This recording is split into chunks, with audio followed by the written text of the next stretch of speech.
8 horas e 25 minutos, eu tenho 3 convidados aqui no nosso estúdio: a doutora Ellen Siqueira, médica neuropediatra, a Dani Freitas, especialista em análise do comportamento aplicada, né? E a doutora Ana Carolina Amorim, pediatra. Em pauta, o Abril Azul, né? O Abril Azul foi estabelecido pela ONU com o objetivo de conscientizar a população sobre o autismo, envolver a comunidade, trazer visibilidade e buscar uma sociedade mais consciente, menos preconceituosa e, obviamente, mais inclusiva.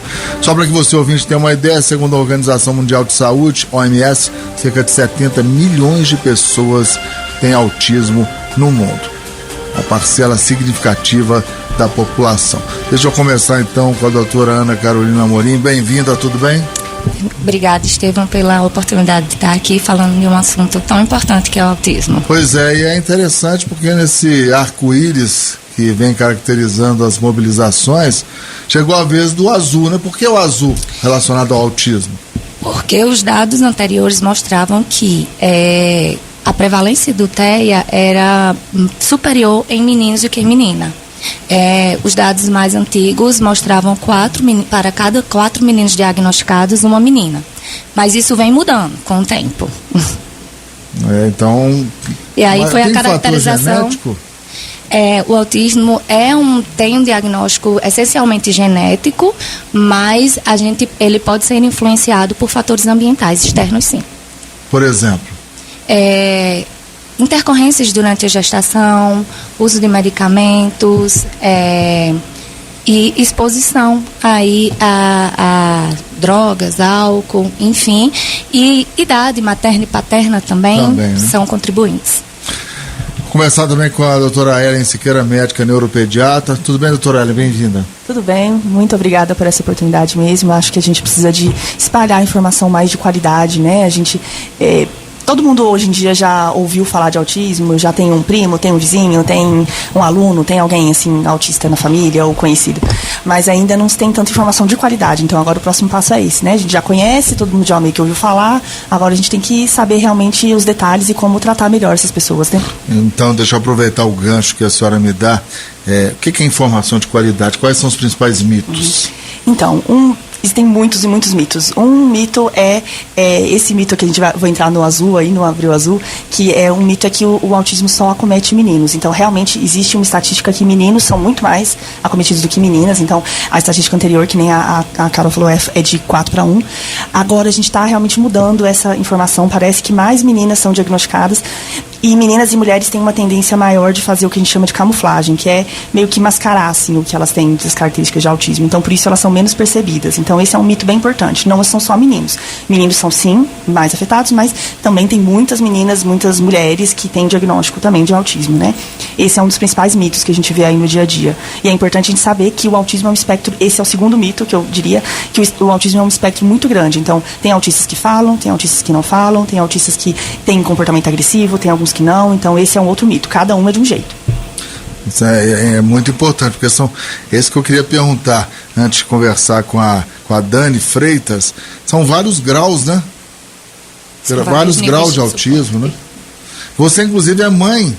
Quantos anos tem o seu filho? Eu sou autista também, diagnosticada aos 15 anos. Eu sou autista, diagnosticada aos 14, 15 anos, com síndrome de Asperger na época, não era autismo. E meu filho está com 8 anos, é um autista nível 3 de suporte. E o que vem a ser isso? Ele é um autista com muitas comorbidades. Então, essa interação entre as comorbidades aumenta esse suporte dele. E vale lembrar, eu acho que talvez seja um assunto interessante para trazer aqui, o novo termo que eles estão querendo trazer, que é o autismo profundo. Então, além desses níveis de suporte, está sendo trabalhado muito na academia científica o termo, novamente, entre essas gravidades, né? Entre o leve, o moderado, O grau 3 seria... O grau 3, o que acontece, né? No DSM-5, que 2013, né, que mudou esse paradigma, ele trouxe a questão do suporte. O que vem a ser suporte? Em forma bem resumida, são pessoas, são ambientes que têm que dar suporte para essa pessoa autista. Então, se o meu filho é nível 3, é que a magnitude desse suporte é muito maior por conta do cerne do autismo. Então, são padrões estereotipados, dificuldades excessivas de comunicação, inflexibilidade, questões sensoriais. Eu, como nível 1 de suporte, eu preciso menos suporte, mas eu ainda preciso. E, graças a Deus, eu tenho meu esposo que me ajuda muito nisso e a doutora Ellen sempre me apoiando. É interessante. Vocês acham que a sociedade está mais amadurecida, está mais preparada? Nível escolar, como é que está isso hoje? Para um autista de grau 3? Nossa, nós temos muitas complexidades nisso, porque tem pouquíssimas escolas especializadas. Essas escolas, elas não atendem às necessidades. As escolas particulares, é muito custoso você ter um autista nível 3 de suporte dentro da escola, e a escola, querendo ou não, é uma empresa. Então, nós temos várias barreiras impostas aí. É o profissional que tem uma capacitação maior e ele custa mais caro também para essa escola. E aí, qual é o impacto disso tudo? Muitas pessoas acham que isso só vai causar impacto na família, na escola, mas causa impacto na sociedade. Que no momento que meu filho não está dentro de uma escola, eu tenho que sair do mercado de trabalho e Sim, isso claro. vai impactar toda a economia. Eu vou deixar de estar gastando mais, como também um profissional que poderia estar ali dando apoio para ele especializado, estaria ganhando sua renda e estaria fazendo girar essa economia também. Então, isso é uma questão estrutural, esse problema, em vários níveis. E na área da saúde, quais os avanços hoje? Então, o autismo é muito pesquisado, então tem muitos estudos científicos, a todo momento sai um estudo científico novo, mas infelizmente tem muita coisa que a gente não conhece, porque existem muitos autismos, né? Então tem autismo causado por várias síndromes genéticas. Então, se a gente for pensar, por exemplo, síndrome de Down, que todo mundo conhece bem, a síndrome de Down pode estar associada ao autismo. O autismo da síndrome de Down, será que é o mesmo do outro tipo de autismo, por outra síndrome genética, por outra condição? Provavelmente não. Então, tem tantas características diferentes dentro do que a gente fala autismo, que ainda a ciência tem muito que avançar, né? Em termos de medicação, por exemplo, não existe uma medicação específica de autismo, a gente só usa medicação quando a criança tem um comportamento muito grande, assim, de tá muito irritado, tá agressivo, tá se batendo nos outros, aí sim a gente usa uma medicação, mas a gente não tem ainda a medicação que melhore tanto, assim, a qualidade de vida, assim, né? Então, o que a Dani falou é uma coisa importante, que principalmente para o nível 3 de suporte, que é o que antigamente era considerado grave, o apoio até é muito pequeno. Então, eu tenho vários pacientes, assim, de 20 anos, que não conseguem sair de casa, que ficam em casa virtualmente o tempo todo porque não tem local para ir. Imagina um adulto já de 20 anos, com 100 quilos, 1,90 de altura, e como que você vai sair com ele para o mercado e se ele não se comunica bem, Sim, né? Claro. Então é uma dificuldade grande. Então a gente precisa conscientizar mais a sociedade para ajudar mais essa família, né? Senão a família fica muito adoecida, né? Doutora Ana Carolina, diante de um diagnóstico de autismo, dicas para a família?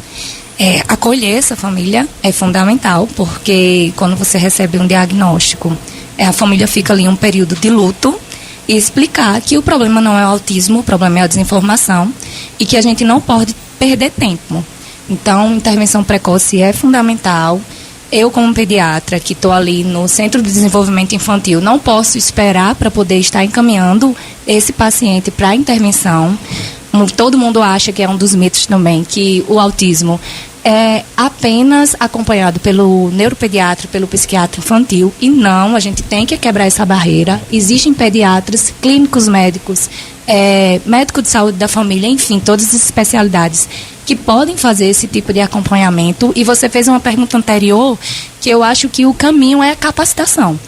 É a gente entrar nas escolas, nas empresas, ensinar como ser mais empático, né? Inclusive, esse ano, a campanha do Abril Azul, o tema é informação causa empatia e empatia causa respeito. Então, as pessoas têm que estar informadas para poder estar acolhendo essa família, essa criança, esse adulto, esse adolescente e acolhendo esse adulto no mercado de trabalho. Perfeito. Bruno?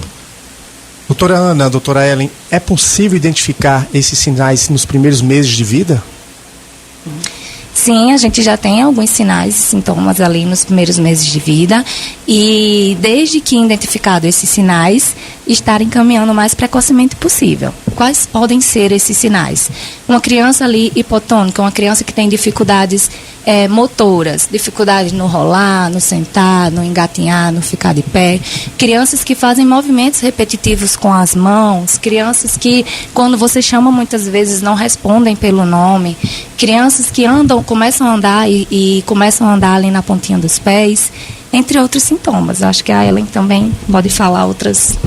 Esses são os principais sintomas mesmo que a Ana falou, assim. Então, um outro sintoma importante é o sintoma social, né? Então, aquela criança que não gosta muito de ficar perto de outras pessoas, que não olha muito, que não atende quando chamado pelo nome. Então, a maioria das famílias percebe que a gente consegue alguma identificação de alguma coisinha diferente, assim, naquela criança nos primeiros meses de vida. E aí, um ponto importante, que é onde a pediatria entra muito, que é realmente ouvir essas famílias, né? Então, hoje em dia, a gente tem que conscientizar cada vez mais para o pediatra.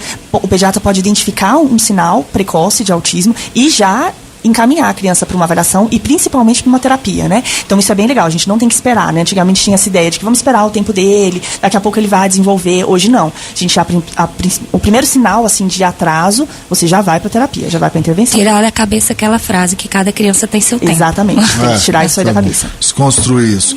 Ô Dani, para fechar, o que a senhora pode deixar como recado? A senhora que estuda, é mãe também. Qual o nome do seu filho? Aquiles. Do Aquiles. Então, para começar, né, orientação parental, treino parental é fundamental, principalmente porque a gente vive num país pobre. Nós precisamos disso de forma mais intensiva. Outra questão, o autismo nunca vem só.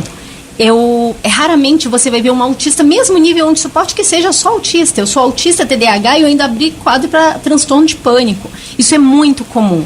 Então, nós temos pesquisas trazendo essa prevalência, né, dos 80% de autistas com TDAH, TOD, transtorno de ansiedade, e assim vai.